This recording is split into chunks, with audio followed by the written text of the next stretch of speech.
Welcome to Spotlight Features, Legends Never Retire. I'm your host, Diane Emery.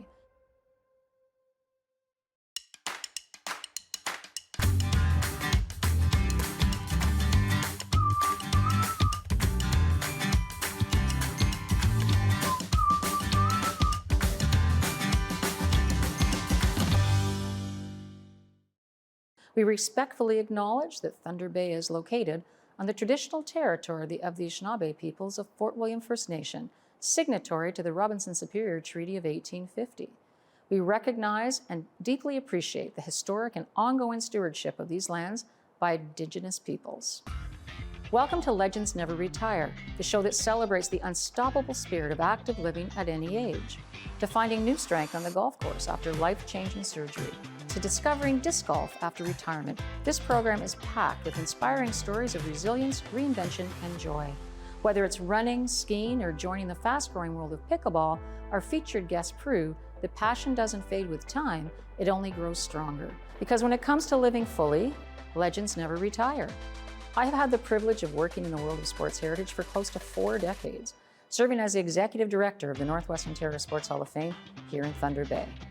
Over the years, I've come to learn that the legends of sport are not always the ones who win, but more importantly, the ones who never give up.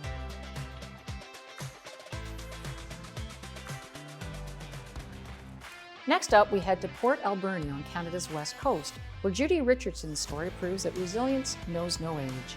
After overcoming serious health challenges early in life, Judy found strength through sport, starting with softball and triathlons, and now thriving in the world of gravel biking.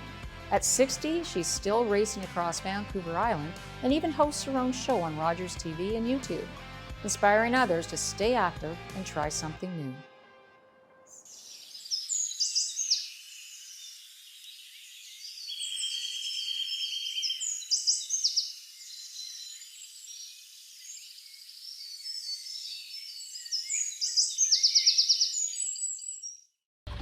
I think the bicycle can be a real metaphor for life. You know, one step forward, one pedal stroke forward. You know, it takes you places, it gets you out of your head. It just, you know, takes you down this road of life. And sometimes there's lots of bumps along the way. Sometimes there's roots and rocks and, you know, all those obstacles. But if you just keep pushing, you'll get through it. And that's all runners. Have a safe ride, guys. When I was younger, I had some health issues with my hips, and then I had a disease called Legg-Perthes disease. And so, like from kind of like birth to 5 years old, I was in cast splints, crutches, things like that. And so I was left with kind of a bum hip, and so I kind of always limped. But I didn't really let that stop me. And my sister also had the same thing, and she suffered very badly, so she really limped a lot, and she was also brilliant. So I think that as we got older, she excelled in school and things like that, and I could never compare to her that way, so I kind of went the sports route. So I found that I could do things that way. I really got into softball as a child, and that was pretty much my first sport, and then soccer, and yeah, I played softball all the way up to my teenage years. So I did triathlon for a few years, and then I realized it was actually, even the walk run was getting too hard on me, so I just kind of more focused on the cycling aspect, and that's where when I started doing more mountain biking and then eventually gravel riding. You know, being outside, getting out in nature, and just kind of pushing my body physically, and it just felt really, really good, and it was really fun. And then a friend of mine, she asked if I wanted to go in this bike race called the Kettle Medal. It was on the Kettle Valley Trail, and it was from Penticton to Kelowna. So I rode it on my mountain bike, and it was like 100 kilometers, and it was so hard. You know, it was so hard. And I saw other people who were kind of on different kind of bikes, but we were on our mountain bikes. And ever since then, I just really wanted to do that kind of riding, and then I bought a proper gravel bike. And I don't know, I've just been going on group rides, and I led a few group rides just because I just love it so much now, and I just kind of want to show other people that, you know, just because you have some limitations, maybe some health issues or mental health issues, that have some anxiety, that you can still get out there on your bike and get out there in the forest especially. You know, the bike can take you places where your legs can't sometimes. You know, you could walk for hours and hours on a hike, but if you can ride your bike on the old, you know, logging roads or Forest Service roads, you can get way out there. When you're riding, you have to focus what's in front of you. You know, you have to think about the roots and the rocks, and it kind of, you know, you forget about all the other things that you're going through in life, and, you know, just for like an hour and a half or 2 hours, you're just completely focusing on the present moment. So I think with my YouTube channel, what I'm really trying to do is just try to get people to get out there, get on their bikes. You know, whether you ride 2 kilometers or 5 kilometers or 10 or 100 kilometers, you know, it doesn't matter how far you can go. What matters is that you get out there and try, and that you get out there and see some sights, and, you know, get off the couch and, you know, get some exercise and fresh air.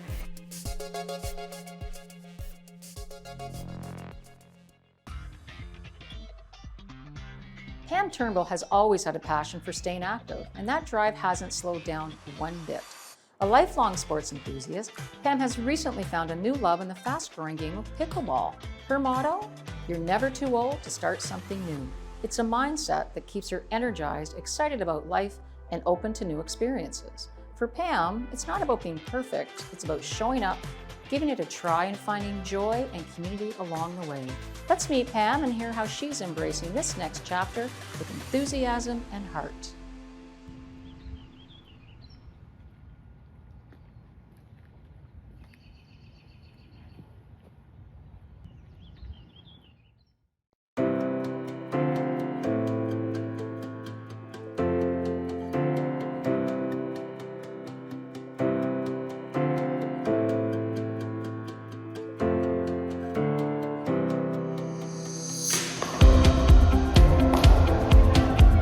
I enjoy competition, I enjoy improving, I enjoy physical activity and rigorous activity. Pickleball can be very fast-moving, fast-paced, and so that really got me engaged in the sport and wanting to become better than just a beginner. You're never too old to start something new. I think it's what keeps us going and gets us excited about being alive, to try new things and not be afraid to fail initially, but just to stick with it, because you do end up finding a community and enjoyment out of doing new things. The great thing about pickleball is that it's easy to begin, but it's challenging to actually master it. Sometimes people believe that because you're a certain age that you shouldn't be doing things. And again, you know, there could be some physical limitations because of, as we age, our bodies get stiffer and we slow down. But I think most younger people, when they see 70 and 80-year-olds doing activity, they think it's great, and they hope that they're going to be there as well.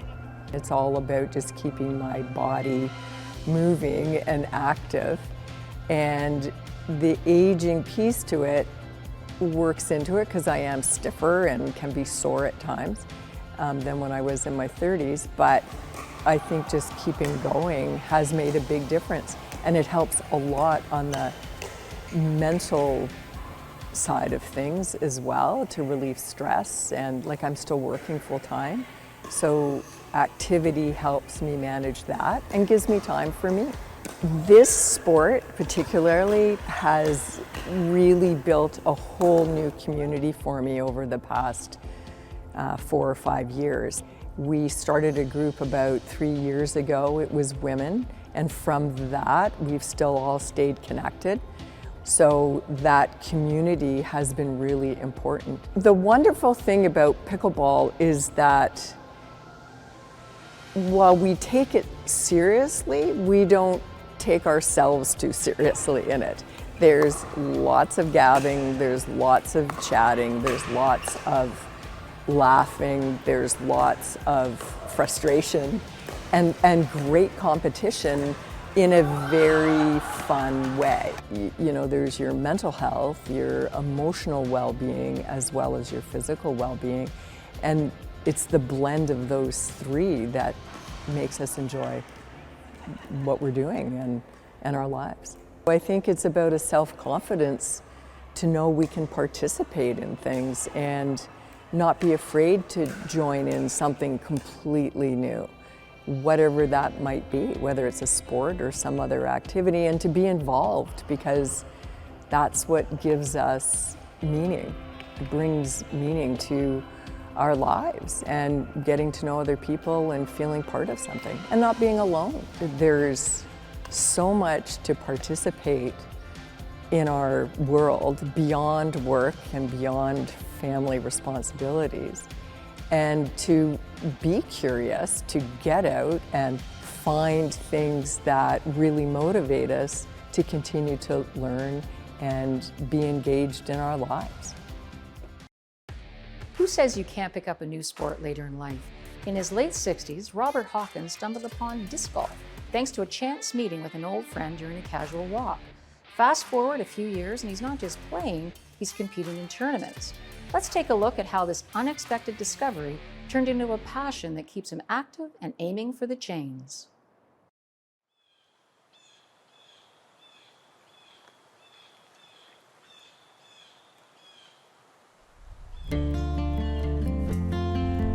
It was September of 2020. An old friend, a former employer actually, we happened to run into each other at the park where he was playing this sport. And he was fairly new to it himself, I think only 6 or 8 months earlier. So he said, oh, come on, throw, you know. So I went and joined them. And it was, I won't say like falling in love right off the bat, but I certainly enjoyed it. And I liked the challenge of it.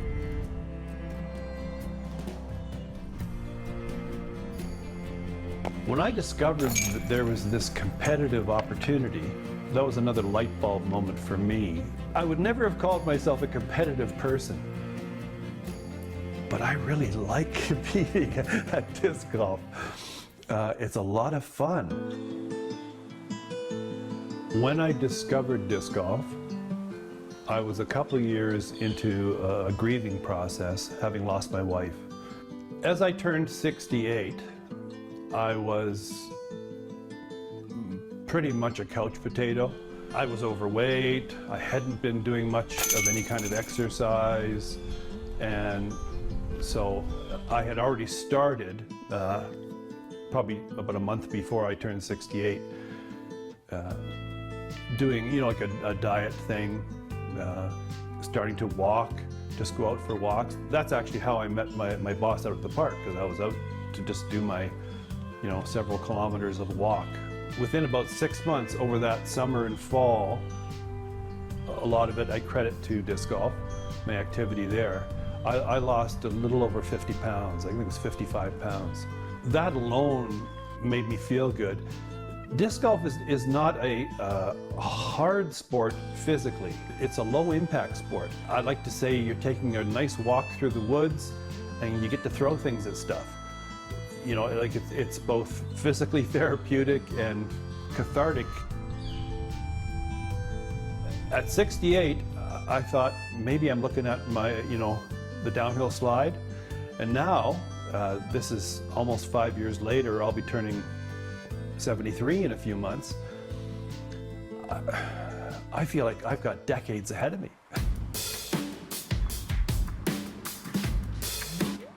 Since I started playing tournaments about 4 years ago, I've played, you know, in 25 or 30 events, something of that nature.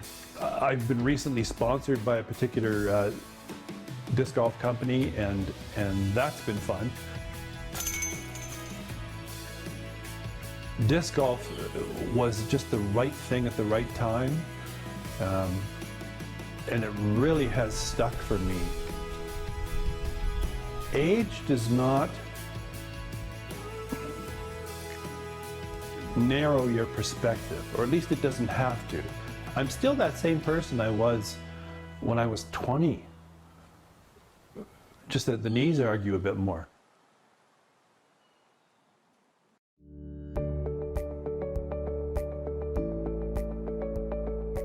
Arriving in Thunder Bay in the early 1960s to pursue a teaching career, this builder of sport set upon a path dedicating himself to youth athletics, and over the course of the next 6 decades, he did just that. His 30-year teaching career began at Selkirk Collegiate, where he served as a head of physical education during much of the 1960s, 70s, and 80s, and concluded at Hammersholt High School, where he retired in the early 1990s. During those years, he also took on a number of roles, including coaching senior and junior football teams, often helping lead them to success.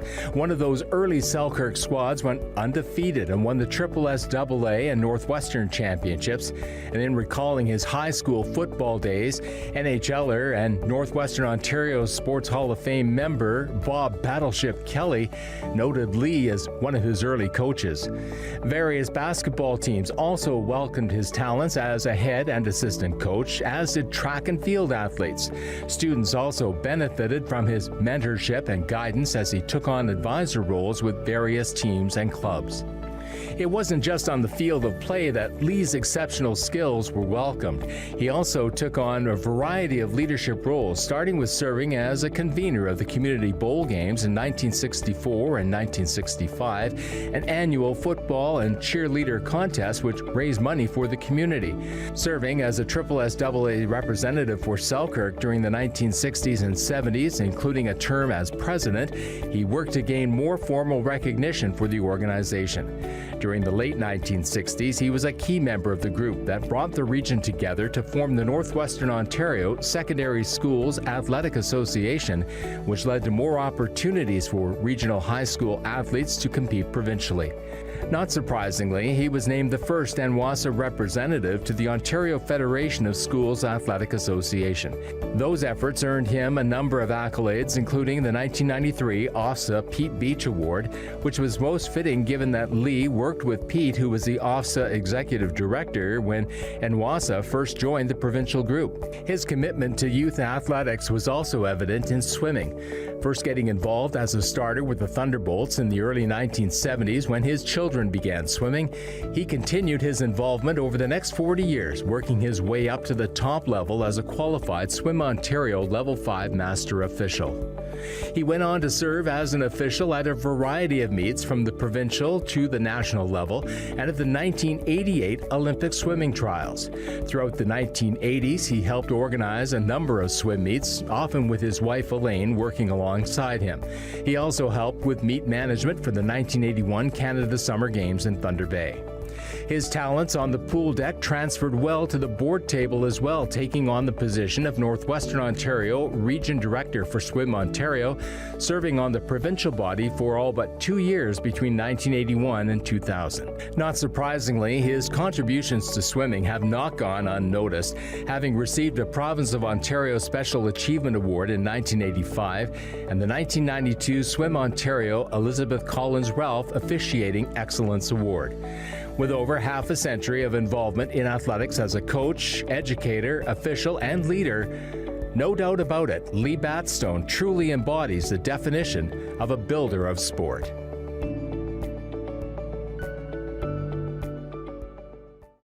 Life can throw us some tough challenges, but it's how we respond that truly defines us. After being diagnosed with a rare form of cancer, Randy Mackes underwent a life-saving procedure that resulted in the amputation of his left arm. But Randy wasn't about to let that stop him. With determination and a love for the game, he adapted his swing and found new success on the golf course. His story is a powerful reminder that no matter your age or circumstance, with the right mindset, anything is possible.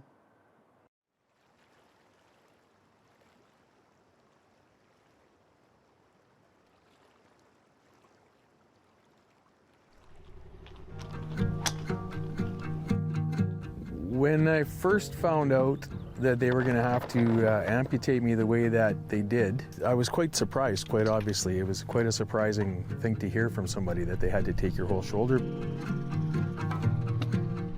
In roughly 1995, while I was making lunch for my kids, I couldn't pick up a pot of water with my left hand. And it was kind of a joke at first. Everybody thought I was just faking, because you know how you joke around. And this continued on for several months of this weakness in my left arm. And eventually I was diagnosed with a really rare neurofibroma just in my bicep area in my left arm. The result of that was a full quarter amputation, no shoulder blade, and just kind of like being quartered like a moose. It was scary, and then at the same time it was a relief. The outcome being a full cure for that form of cancer it was a no-brainer just to say, okay, let's do it. My concern, of course, was my family first. At the time, I had a brand new baby, so I had 4 sons, and there was really no choice. Like I had to just continue on with life, and we just tried to keep life as normal as possible. Golf gave me something to do, plus on the days when I needed to just work stuff out in my head, I found that coming up to the range and spending an hour practicing golf was good comfort for me. Golf's hard, and it's one of the hardest sports for people with 2 arms to play. Quite obviously, the game is designed for 2 hands on the club. The difficulty of 1-arm golf would be being off balance on a swing or something, but I didn't play much with 2 arms, so I don't have anything to compare it to. I've entered some events and I've had some successes. 2022 in Michigan, I was the senior arm champion. And then most recently, the first ever British Columbia adaptive tournament 2 years ago. I came home with the silver, Indigenous silver medal. This medal here, second place finish in the first ever British Columbia All Abilities Championship. It was a big deal for BC to finally get an all adaptive championship in McCleary Golf Course in Vancouver. Having a couple successes in my own province and my own country has made a huge impact on how I feel about it, but at the same time trying to promote the sport of adaptive golf locally. The just everyday challenge is just to consistently move forward, try to move forward, live a different life, try to stay calm. I'm fully retired now too. The challenge is to just continually improve, just even as a golfer, but as a person in general. That's a gooder. Being a 1-arm guy's kind of tough. I'm trying to just make it easy. It doesn't really matter, I guess, to the extent what other people may think or may not think. What matters is what you think of yourself, and that's what mattered to me. Is I always tried to do what's right, be good people, do good things, be the reason someone smiles today. It was one of my biggest mottos. To try not to be worried about people staring at you. I guess the idea is just stay positive and be thankful that you can breathe.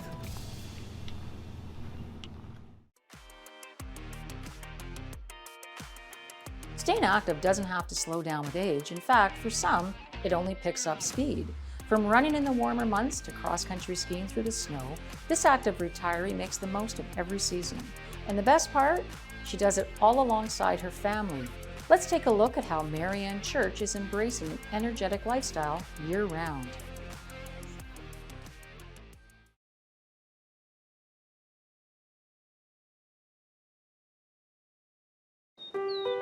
I wasn't always an athlete. It's kind of awkward to say that I'm an athlete. I'm not totally comfortable with it because being active was something I started when I had young children, and I was 40 by then. I had a very active family, and all of my children ran, and so did their father. I didn't run at all, but I did mountain bike and I did ski. So friends said to me, you know, if you started to run, you'd be a better skier. I also thought, with everybody running, I'm the only one that isn't, so I might as well try it, and then I can at least participate with them. Well, it took me so long to run. They were all gone to university before I did my first community 5K.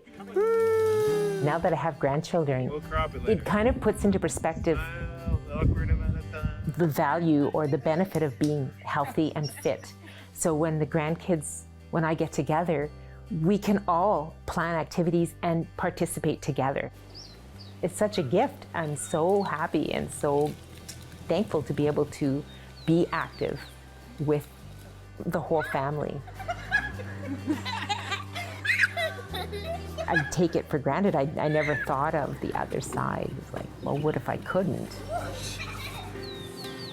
I like Race the North Face because this year I'm hoping to do my 5th consecutive 25K in Brandon Hills. In a competition, I'm middle age in that wide range. When you hit the 60 categories, you don't expect to be in the middle, you expect to be on the old ones. I was thinking going into this one, this will be my last one, I'm done. Well, on the last event, 2 Canadians placed 2nd and 3rd, and they were 76 years old. My ski buddy was standing beside me and she said, that could be us. It's always nice to be inspired by other people who are physically active, enjoying it well beyond what you might think would be a retirement age. Anyway, that's the 10-year goal, is to keep cross-country skiing so we could be maybe on the podium when we're 76.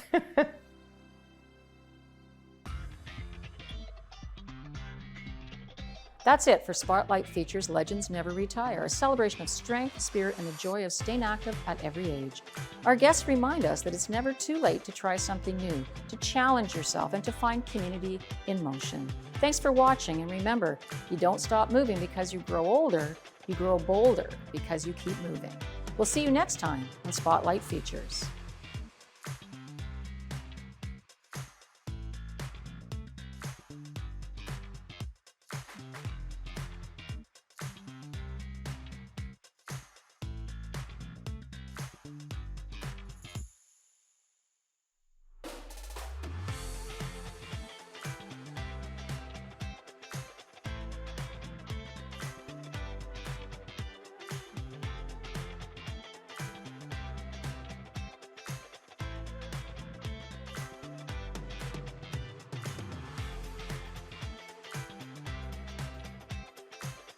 The Northwest Ontario Sports Hall of Fame is your place to discover fantastic history about the legends of sport here in Thunder Bay and all across our region. A fantastic sports museum, and we encourage the public to come on down Tuesday to Saturday from noon until 5 to check out our displays and learn all about our great sports history.